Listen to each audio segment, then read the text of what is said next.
Speaking of X-Men Days of Future Past, a civil lawsuit has been filed in Hawaii against director Bryan Singer, alleging that in 1998 he sexually abused a 17-year-old boy.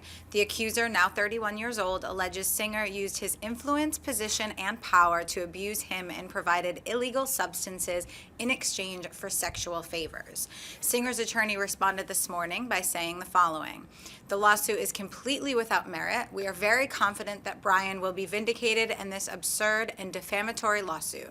It is obvious that this case was filed in an attempt to get publicity at the time when Bryan's new movie is about to open in a few weeks." John, what is your reaction to all this?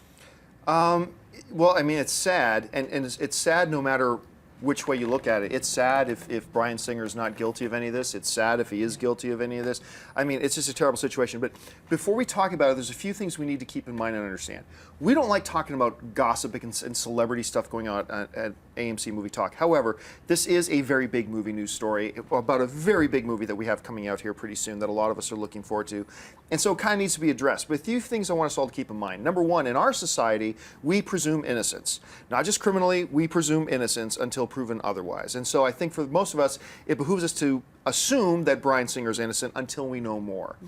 That being said, let's also keep in mind that this is not a criminal charge. Bryan Singer is not facing criminal charges of any kind. This right now is a civil suit. He's being sued by an accuser. He's not had any criminal charges brought against him, nor do I think that they will at this point. But let's also keep in mind, too, that there's a few things. There's two sides to a very terrible coin here.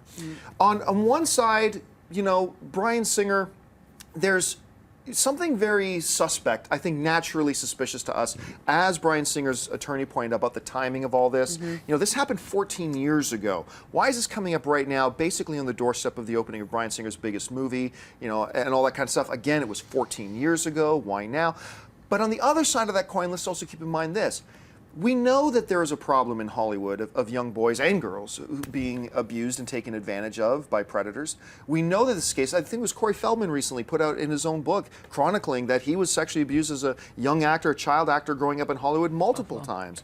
You know, so we do know that this is a problem, but we presume innocence at the same time. So, I mean, this is just a horrible thing. If Bryan Singer is guilty of this, let him rot.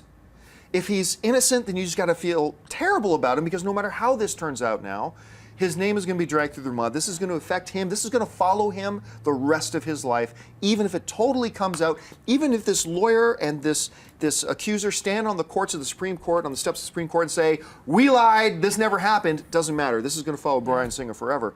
So it's a really unfortunate thing. Anyway, Dennis, you read the story. You saw this. How do you react to it when you see something Well, like I mean, this? it's one of those things where you can't really say, you don't know what happened. As you know, we're so far away from it. So I can't like judge, oh, he did this or he didn't do that. But the timing is fishy. I mean, it is a long period of time since the accusation supposedly happened. And now it's coming in front of his biggest movie he's ever had. He's ever done, It's only a month away. And so I'm not sure. It sounds, I mean, this is purely speculation. This is just based on, you know, just reading it, it just sounds more like a spurned ex-lover trying to get back at someone type of thing. And I could be wrong. The timing of it just sounds weird. Don? The one counter argument I'll give, first of all, I'm squarely with you on the innocent until proven otherwise. And this is, you know, I had very strong feelings this way about the Woody Allen case as well. But the one counter argument I heard about the timing of this, which I actually heard on the radio driving in here today, was that sexual abuse victims often have a long period of time in which they either have to recall these memories or come to terms with the guilt and the shame of what's going on. So the argument to the question of why did this take so long, the answer to that is because sometimes it takes people years, especially if this happens to them when they're younger, they're teenagers, they can't process it, they have to go to therapy. It takes years and years for them to process what has happened to them and finally deal with it and come to the realization of what actually occurred. Having said all that, you know, I do agree in general that the timing is very suspect in terms of when this is happening. And again, the bottom line is that we don't know what happened. And That's exactly it. Bottom line is we don't know. Yeah, we don't know, and we have to, like you said, in our society, we have to go with innocent until proven guilty. And Other than that, it's a sad, ugly situation all around, regardless of what happened. Mary? Yeah, I agree. I think innocent until proven guilty is always a good approach in general. It's why the laws exist. I think this brings up an interesting and deeper philosophical question, which is how is the artist and the art impacted by the way the artist chooses to live or the things that the artist is accused of in his or her personal life? Because like you said, we've seen this with Woody Allen, and it brought up so much on Twitter. People were so emotional about it, and everybody had an opinion one way or the other. And I really do think it's worth questioning, how do each of us in our own personal lives measure a work of art, whether it's a film or a painting? Do we measure it by the artist and his moral, his moral compass, or do we extricate ourselves from that? And I think it's this very deep philosophical issue that I grapple with. I want to plead the fifth because I have no idea what to say about this. I feel like none of us know what really happened. We weren't there, and this is going to, like you said, impact his career. It's going to impact his life, and it's going to color the way we see his films, whether we like it or not. So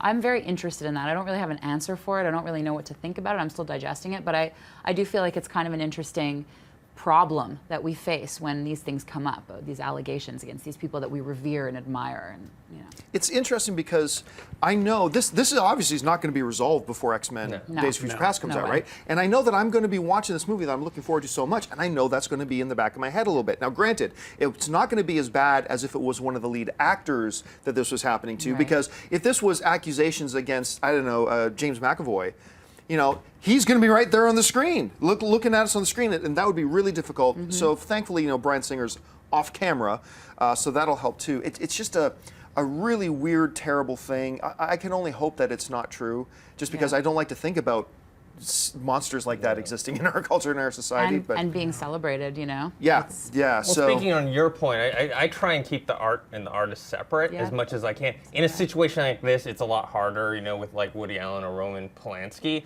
But in terms of if you hear about an actor or a director or someone that's just being an a-hole, that doesn't really bother me at all. I just separate that. Yeah. Hey everyone, if you liked this video, click that thumbs up button and make sure to subscribe to our AMC Movie News YouTube channel. It's free and helps you stay up to date with all the latest movie news, as well as our daily AMC movie talk show. Also, make sure that you follow us on Facebook and Twitter to stay up to date with all of our special promotions, contests, and prize giveaways.